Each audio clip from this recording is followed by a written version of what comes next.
வழங்கும் தென்கட்சி கோ சுவாமிநாதனின் சிரிப்பும் சிந்தனையும். ஒரு நல்ல நகைச்சுவை எப்படி இருக்கணும்? இதுக்கு ஒவ்வொருத்தர் ஒவ்வொரு மாதிரியான விளக்கத்தை கொடுத்துருக்குறாங்க. ஆனால் கலைவாணர் என்எஸ் கிருஷ்ணன் கொடுக்குற விளக்கம் என்ன தெரியுமா? நகைச்சுவைங்கிறது அடுத்தவங்களுக்கு துன்பம் கொடுக்காமல் இருக்கணும், அடுத்தவங்க மனசை புண்படுத்தக்கூடாது, அதுதான் சிறந்த நகைச்சுவை அப்படிங்கிறார். அதுக்கு அவர் உதாரணமும் கொடுக்குறார். ஒரு ஏரி ஓரமாக ரெண்டு பசங்க நடந்து போய்கிட்டு இருக்கிறாங்க. அதில் ஒருத்தன் பணக்கார வீட்டு பையன், இன்னொருத்தன் ஏழை. இவங்க ரெண்டு பேரும் போய்கிட்டு இருக்கிறாங்க. வழியில் ஒரு இடத்துல ஒரு ஜோடி செருப்பு இவங்க கண்ணில் படுது.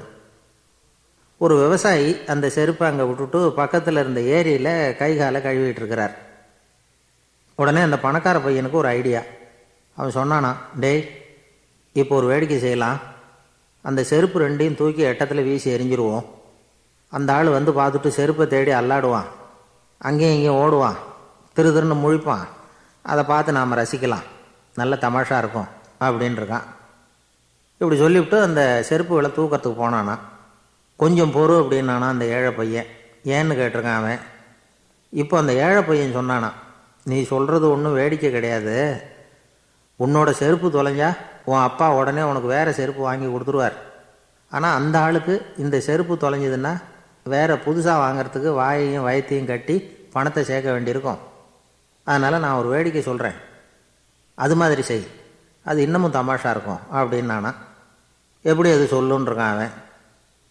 செருப்பு ரெண்டும் அது இருக்கிற இடத்துலையே இருக்கட்டும்.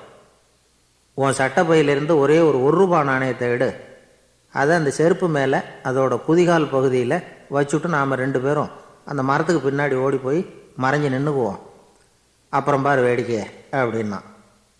அதே மாதிரி ரூபா காசு செருப்பு மேலே வச்சுட்டு இவங்க ரெண்டு பேரும் மறைஞ்சு நின்றுக்கிட்டாங்க. கொஞ்ச நேரத்தில் அந்த விவசாயி வந்தார். காலில் உள்ள மண்ணை தட்டிவிட்டு செருப்பை மாட்டுறதுக்காக போனார். அங்கேருந்து காசு கண்ணில் போட்டுவிட்டுது. அவருக்கு ஆச்சரியமாக போச்சு. அதை கையில் எடுத்து பார்க்குறார். 4 பக்கமும் திரும்பி திரும்பி பார்க்குறார், யார் இதை வச்சிருப்பான்னு. கடைசியில் ஆகாயத்தை பார்க்குறார். ஆண்டவா, இது உன்னோட கருணை தான். நீ தான் யாரோ புண்ணியவான் மனசில் தர்மம் பண்ணுற எண்ணத்தை உண்டாக்கி இருக்கிற. அந்த புண்ணியவான் நல்லா இருக்கணும் அப்படின்னு வாழ்த்தி அந்த காசை கண்ணில் ஒத்திக்கிட்டாரான். மறைஞ்சிருந்து பார்த்துக்கிட்டு இருந்த ஏழை பையன் இப்படி சொன்னான், பாத்தியா, உன்னை புண்ணியவான்னு வாழ்த்திவிட்டு போகிறார் அந்த ஆள். அவருக்கும் சந்தோஷம், அதை பார்த்து நமக்கும் சந்தோஷம். உனக்கு ரூபாங்கிறது ஒரு பெரிய விஷயம் இல்லை, ஆனால் அதனால் நமக்கு கிடைச்சிருக்கிற மகிழ்ச்சி ரொம்ப உயர்வானது அப்படின்னு நானும். வேடிக்கையும் கிண்டலும் இது மாதிரி அடுத்தவங்களுக்கு இடைஞ்சலாக இல்லாமல் இருக்கணும் அப்படிங்கிறார் கலைவாணர். ஆனால் பாருங்கள், அவருக்கே இடைஞ்சலாக வர்ற விஷயங்களை கூட அவர் வேடிக்கையாக தான் எடுத்துக்கிட்டாராம். ஒரு தடவை ஒருத்தர் கலைவாணர்கிட்ட வந்து, ஐயா, என் குழந்தை செத்து போச்சு அப்படின்னு சொல்லி அழுதாராம். உடனே இவர் அவருக்கு 100 ரூபா பணத்தை கொடுத்து, இந்தாங்க அடக்கம் செய்யுங்க அப்படின்னு சொல்லி அனுப்பி வச்சாராம். 1 வருஷம் கழித்து மறுபடியும் அதே ஆள் வந்திருக்கார். இவர் மறந்துருப்பாருங்கிற நினப்பில், அண்ணே, என் குழந்தை இறந்து போச்சுண்ணே அப்படின்னாராம். இவர் மறுபடியும் 100 ரூபா கொடுத்து ஆறுதல் சொல்லி அனுப்பி வச்சாராம். 7-8 மாதம் கழித்து மறுபடியும் அதே ஆள் வந்திருக்கார். அவர் வாயை திறக்கிறதுக்கு முன்னாடியே இவர் 100 ரூபாய் அவர் கையில் வச்சு, போன 2 தடவை தான் குழந்தை செத்து போச்சு, இந்த தடவையாவது அதை சாகாமல் காப்பாற்றி விடு அப்படின்னு சொல்லி அனுப்பி வச்சாராம். அதுக்கப்புறம் அந்த ஆள் வர்றதே இல்லையா.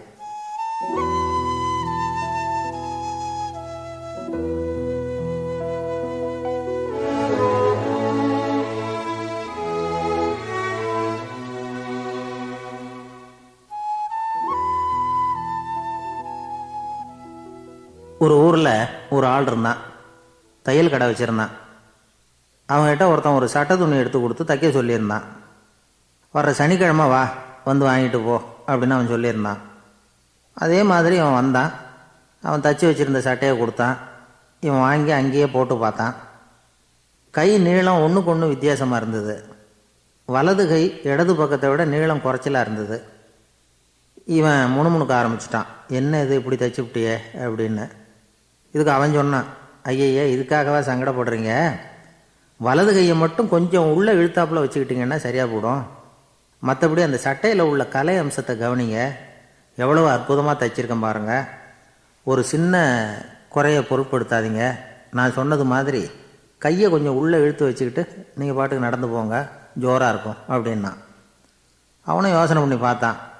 சரியான யோசனையாக தான் தோணுச்சு.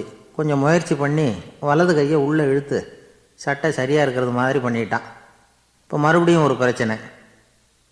வலது கையை உள்ளே இழுத்த மாதிரி வச்சுக்கிட்டதும் முதுகு பக்கம் கொஞ்சம் துணி தளர்ந்து தொங்குறது மாதிரி ஆயிட்டுது. என்னது, முதுகு பக்கம் துணி குவிஞ்சுட்டுதே, அப்படியே தொங்குறது மாதிரி இருக்கே அப்படின்னு அவன் மறுபடியும் ஆரம்பித்தான். ஐயா, இதுக்காகவா கவலைப்படுறீங்க?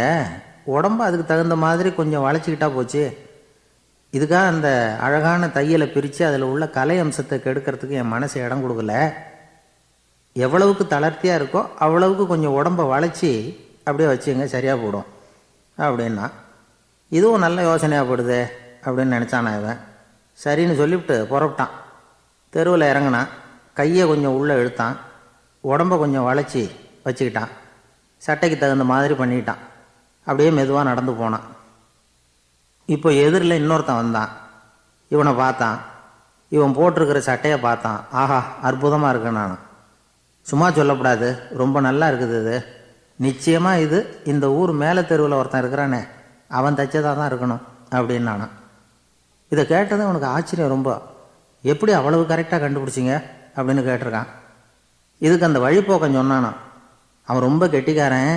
உங்களை மாதிரி உடம்பும் கையும் வளைஞ்சு போன ஒரு ஆளுக்கு அவனை தவிர வேற யாராலையும் இவ்வளவு பொருத்தமான சட்டையை தைக்க முடியாது அப்படின்னு நானா.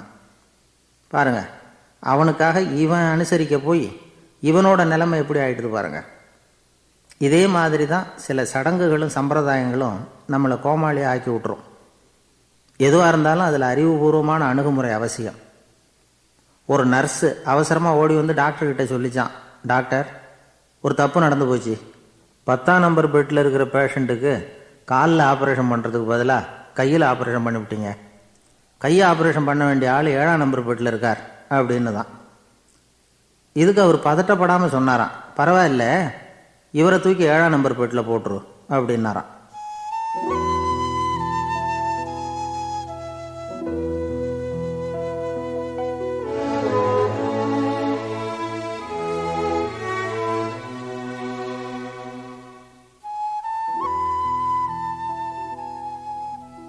ஒரு ஆள் இருந்தார். அவர் தன்னை ஒரு குருன்னு சொல்லிக்கிட்டார். மௌன குரு, வாயே திறக்கிறது இல்லை. அவருக்கு 2 சீடர்கள் உண்டு. இவங்க தான் வர்றவங்க கிட்ட பேசுவாங்க, விளக்கம் கொடுப்பாங்க. ஒரு நாள் இந்த சீடர்கள் 2 பேரும் எங்கேயோ வெளியில் போயிட்டாங்க. அந்த நேரம் பார்த்து ஒருத்தர் அங்கே வந்தார். குரு கிட்ட போனார். குருவே, புத்தர்னா என்ன அப்படின்னு கேட்டார். குருவுக்கு ஒன்றும் புரியல. அவர் உண்மையான குருவாக இருந்தாவில் புரியும். திருன்னு முழிக்க ஆரம்பித்தார். இந்த நேரம் பார்த்து இந்த சீடர்களும் எங்கேயோ போயிட்டாங்களே, என்ன பண்ணுறது, உதவிக்கு யாராவது கிடைக்க மாட்டாங்களா அப்படின்னு அப்படியே சுற்றுமுற்றும் பார்த்தார். வந்தவர் இதை கவனித்தார். ஏதோ புரிஞ்சுக்கிட்டவர் மாதிரி அடுத்த கேள்வியை கேட்டார். தர்மம்னா என்ன சுவாமி அப்படின்னார். குருவுக்கு ரொம்ப சங்கடமாக போச்சு. நம்ம நிலைமை இப்படி ஆயிட்டுதே, இக்கட்டில் விட்டுட்டு போயிட்டாங்களே, எங்கேயோ இப்படி மாட்டிக்கிட்டோமே அப்படின்னு சொல்லி விட்டத்தை பார்த்தாராம். அப்புறம் குனிஞ்சு தரையை பார்த்தார். அப்படியே உட்காந்துட்டார். வந்தவர் உடனே அடுத்த கேள்விக்கு போயிட்டாராம். தியானம்னா என்ன சுவாமின்னாராம். பாவம் என்ன பண்ணுவார் அந்த குரு, பேசாமல் கண்ணை கெட்டியாக மூடிக்கிட்டார். இது ஏதடா வம்பா போச்சுன்னு. இவர் இப்படி பண்ணால் கூட வந்தவர் சளைக்கல. இன்னொரு கேள்வியும் கேட்டார். ஆசீர்வாதம்னா என்னன்னாராம். இவர் பார்த்தார். இப்படியே போனால் இவர் கேள்வி கேட்கறத நிறுத்த மாட்டார்னு நினச்சிக்கிட்டு எனக்கு ஒன்றுமே தெரியாதுங்கிற பாவனையில் 2 கையையும் விரித்து காட்டினாராம். வந்தவர் முகத்தில் மகிழ்ச்சி, மன நிறைவு. ஏதோ எல்லாம் புரிஞ்சுக்கிட்ட ஒரு மாதிரி அங்கேருந்து புறப்பட்டு போனார். வழியில் அந்த குருவோட சீடர்கள் 2 பேரையும் சந்தித்தார். உங்கள் குருவை நாங்கள் பார்த்துட்டு வரோம் அப்படின்னாராம். இவர் என்ன நடந்ததுன்னு கேட்டிருக்காங்க அவங்க. இவர் விவரமாக சொன்னாராம். உங்கள் குரு எப்பேற்பட்ட ஞானி தெரியுமா? புத்தர்னா என்னன்னு கேட்டேன். அதுக்கு அவர் அப்படியும் இப்படியும் பார்த்தார். அதுக்கு என்ன அர்த்தம் தெரியுமா? மக்கள் புத்தரை அங்கேயும் இங்கேயும் தேடுறாங்க, உண்மையில் அவர் அங்கேயும் இங்கேயும் தேடி கண்டுபிடிக்க முடியாது அப்படிங்கிறத அவர் செய்கை மூலமாக உணர்த்தினார். அதுக்கப்புறம் தர்மம்னா என்னன்னு கேட்டேன். அவர் மேலேயும் கீழையும் பார்த்து தர்மம் சமமானது, அதில் உயர்வு தாழ்வு இல்லை அப்படிங்கிறத உணர்த்தினார். அதுக்கப்புறம் தியானம்னா என்னன்னு கேட்டேன். கண்ணை மூடிக்கிட்டார். கண்ணை மூடி காணும் அற்புதம் அதுங்கிறத புரிஞ்சுக்கிட்டேன். கடைசியாக ஆசீர்வதிக்கப்படுறது பற்றி கேட்டேன். கைகளை நீட்டி உதவுறது தான் அது அப்படிங்கிறத 2 கையையும் விரித்து உணர்த்தினார். எவ்வளோ பெரிய மகான் அவர் அப்படின்னு சொல்லிவிட்டு அவர் பாட்டுக்கு போயிட்டார். சீடர்கள் அதுக்கப்புறம் மெதுவாக குருக்கிட்ட வந்து சேர்ந்தாங்களாம். அவங்கள பார்த்ததும் குருவுக்கு கோபம் வந்துட்டுது. அடே பாவிகளா, எங்கடா போய் தொலைஞ்சிங்க? நான் ஒரு ஆளுகிட்ட மாட்டிக்கிட்டு என்ன பாடுபட்டிருக்கேன் தெரியுமா அப்படின்னாராம். இது மாதிரி தான் நாம் சாதாரண மனிதர்களின் புற வேடங்களில் மயங்கி போயிடுறோம். அவங்க பேச்சு, செய்கை, பார்வை இதிலெல்லாம் ஏதோ பெரிய தத்துவம் இருக்கிறதாக நினச்சிக்கிறோம். உண்மையிலேயே அந்த தத்துவங்கள் யாருக்கு சொந்தம்? அவங்களுக்கு இல்லை, நமக்கு தான் சொந்தம். நாம் தானே அதை கற்பிச்சுக்கிட்டோம். நம்மை நாம் அடையாளம் கண்டுக்கிறதில்ல, நாம் யாருங்கிறது நமக்கு புரியறதில்ல. அதுதான் இன்றைக்கி நடக்கிறது. அதனால தான் அடுத்தவங்களை தேடி ஓடிக்கிட்டு இருக்கிறோம். சில வீடுகளில் கூட இது மாதிரி சைகைகள் உண்டு. சில குடும்ப தலைவர்கள் தினமும் காலையில் கண்ணை கெட்டியாக மூடிக்கிட்டு கை 2யும் சுத்தமாக விரித்து வச்சுக்கிட்டு உட்காந்து தியானம் பண்ணுறது வழக்கம். எதுக்காக அப்படி பண்ணுறீங்கன்னு ஒருத்தரை பார்த்து கேட்டேன். இந்த மாதம் வாங்கின சம்பளம் பூரா தீர்ந்து போச்சு, இனிமேல் என் கையில் சுத்தமாக ஒன்றும் இல்லை, புதுசாக எதுவும் செலவு வச்சுடாத அப்படிங்கிறத அப்படி உள்ளங்கை 2யும் விரித்து காட்டி அவங்களுக்கு உணர்த்துறேன், அவ்வளவுதான் அப்படின்னார்.